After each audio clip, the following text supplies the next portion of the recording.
125 million years ago, a dinosaurus died.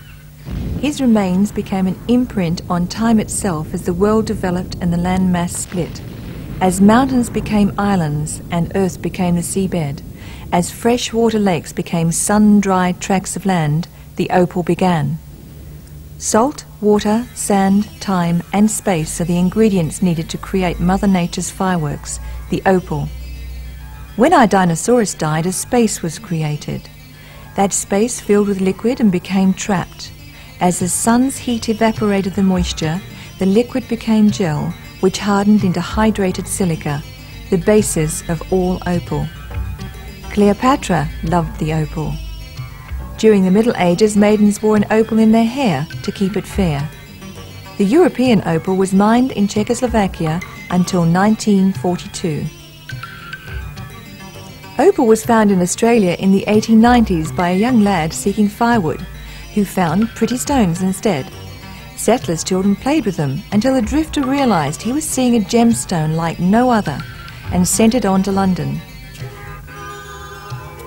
Jewellers of the world thought the opal was too lovely to be real and suspected a great Australian con or convict trick. They took some convincing before they finally accepted the stone as genuine. Since then, the popularity of the opal has ebbed and flowed. In the 20s, every good Australian girl proudly wore her opal. Queen Elizabeth II is an avid collector of opals, inheriting her love of and considerable collection of opals from Queen Victoria. The scissors used to cut the ribbon at the opening of the Harbour Bridge in 1933 were encrusted with opals. Nowadays, the Australian opal is more popular overseas than in its own country. Practically all opal is exported or taken home to Japan, North America and Europe by our international visitors. Over 96% of the world's opal is mined in 3 major areas of inland Australia. There are solid white opals from Coober Pedy, South Australia. Boulder opals are from Quilpie in North Queensland. And black opals are from Lightning Ridge in New South Wales. An opal is where you find it. You need to be a gambler to mine opal.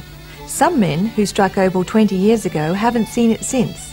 Others say they can smell opal, or it's their lucky day. Some just mine away their lives looking for the elusive big one that will put them on easy street. An opal must be worked to reveal its secret. Most opal polishers prefer to work on the opal fields. It is a labour-intensive and slow process. It's also a risky business.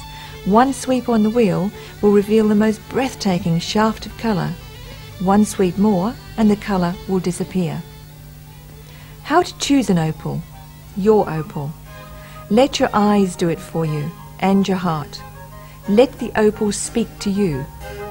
Each and every one is different, like a fingerprint. Selecting an opal is easy. Whatever your taste, whatever your budget, there is an Australian opal for you. The more colourful, the more unusual the stone is, the more valuable it will be. At Darryl James, we carry all types and offer a huge range of set and unset stones. Our prices are competitive. We offer a 5-year money-back guarantee and we're licensed to sell without sales tax or duty to international travellers. It's easy to fall in love with Australia's national gemstone, the opal. The colour will seduce you like no other gem on this planet.